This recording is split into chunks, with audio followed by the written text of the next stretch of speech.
Hi there. Good morning.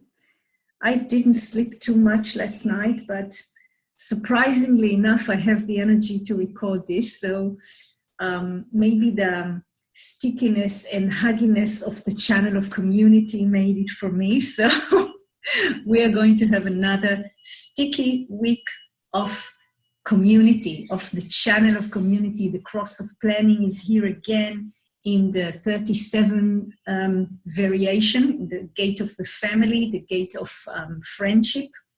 And we are actually going to have the whole channel because we know this is an opposition in the wheel, so we never get the sun or the earth apart from each other in this couple of gates. So the whole picture, and we talked a lot about these gates and channels, so I'm not going to dig into it, but it's interesting to see the whole picture. We have, right now we have 3 channels because the moon is still in the 41st gate and comes together with Mercury, and they form the channel of recognition. This is for about an hour, 2 or 3 hours, I think, yeah, something like this. And then it will, of course, change. But it's very interesting to see that we have 2 channels which are going to stay, of course, the whole week. The 2 global conditioning patterns, the channel of transformation, which is tribal, splenic tribal, and the channel of community, emotional, the emotional ego, and with all other little things that are all lightened up because of this global conditioning pattern.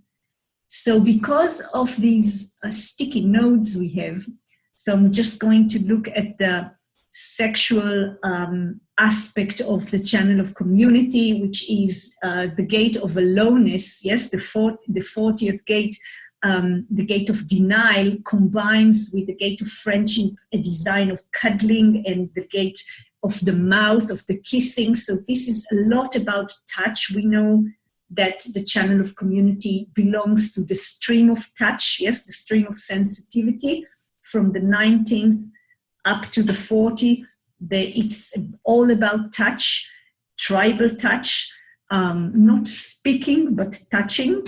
So it's very interesting to see even now it's even stronger because we have the channel of recognition. So we have this drive to new sexual experiences, and on the other hand, the stickiness of the tribe, and the 55th, which is the individual romantic being in love with love. So the whole thing is very nice, and of course the gate of sexuality. So everything is very warm and emotional and have this drive of sexuality. So this is the channel of community. We know we are going to meet a lot of bargains this week. And with the gate of control in Venus, the 21st gate, the biting through, in the not self, it displays itself really as the need to control. So we are going to meet these sticky bargain stuff with the gate of control, with the gate of shock, with the fickleness of the 55th gate. I mean, this is really interesting to see how the homogenized world will take this data in and live it. It doesn't mean we need to do it, but we need to watch how we get affected by it and be anchored in our strategy and authority. And of course, the channel of transformation is there. So all these energies are very strong. Also, we had the transition of Neptune into the 63rd gate. And I must admit, I know a few people with the 4th gate, and this is not easy. So I just send you my love, and hold it. You can do it, even though it's a long time. I think maybe we just get used to it. I don't know. Don't take it that seriously. A little bit later, the moon will move from the 41st gate to the 19th, the gate of approach, which also belongs, it's the fuel for the stream of touch and also the fuel for the mystical way. So those people that this connects to their design will feel the whole configuration. It's going to be very powerful. And afterwards, the moon, tomorrow the moon will move to the 49th gate, which is also, it's the other part of the channel of sensitivity. And look how strong it will be in the solar plexus. So people who have the open solar plexus and open ego, this is going to be felt because it's a global conditioning pattern. Not an easy configuration for open emotional ego people, open emotional ego. And of course, for all of us, this is not a very easy transit. It's very, very sticky. It's very, very strong. The gate of the butcher and the gate of control and the gate of shock, all of this with emotional ego, not easy to bear. So let's breathe. Interesting transition. Pluto is going to move to the second line in detriment.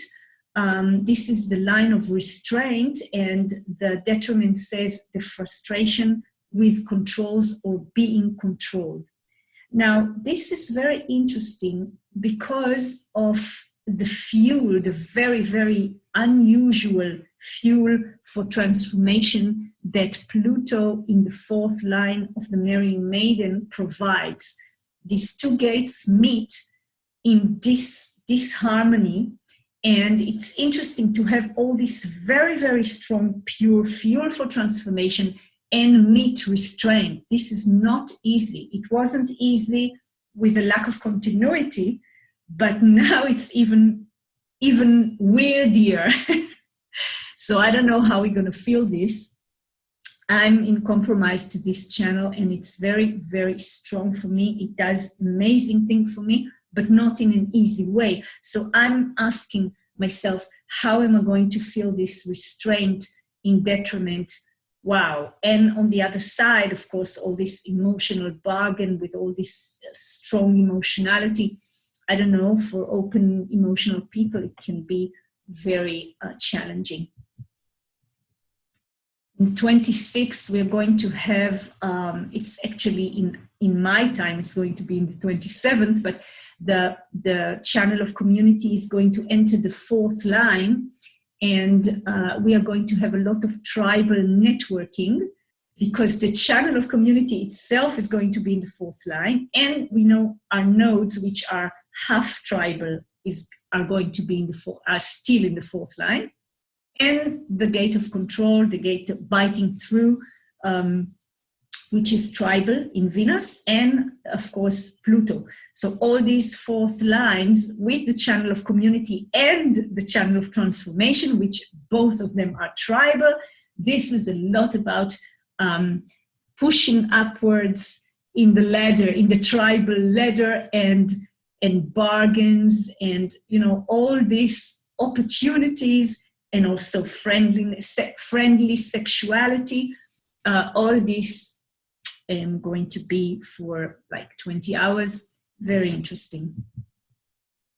And the last interesting thing is that Mars, that also visits the 42nd gate, the gate of growth and evolution, together with Uranus. This is interesting because Mars will enter the third line, and the third line of the 42nd gate is the only line in the Ravichin that is called trial and error. And this is a very, very interesting line. I like it. I love it because it really talks about, growth and increase and evolution. And the lesson of this line is, in times of increase, mistakes are a natural part of the process. And this is only the exalted part of the line, the power to accept mistakes as part of growth.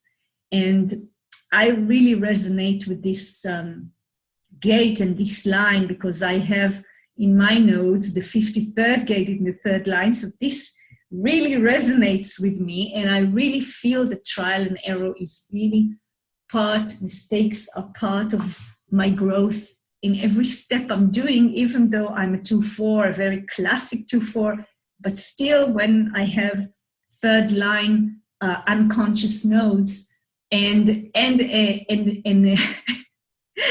third line moon, these three third lines are so dominantic that they are felt in my design, and it's I learned to appreciate trial and error and appreciate learning from my mistakes and especially from other people's mistakes. This is really enlightening.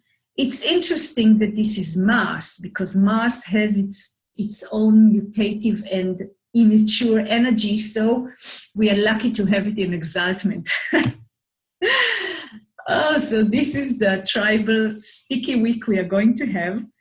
And, you know, it's all about being loyal to our very, very friendly quartet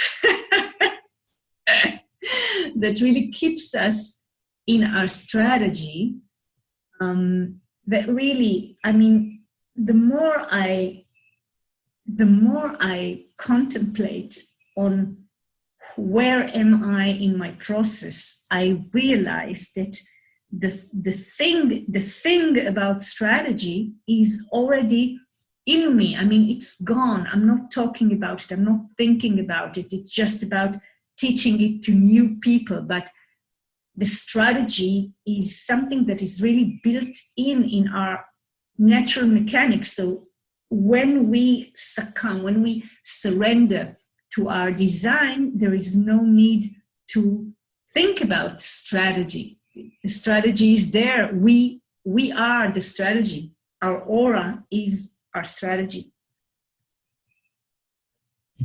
And then we learn to surrender to our inner authority. And, you know, being emotional, I all the time still have what to learn and more time to wait.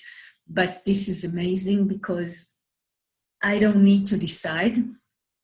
You know, this Byron Katie phrase, the decision decides itself. Well, that's how I feel about my inner authority.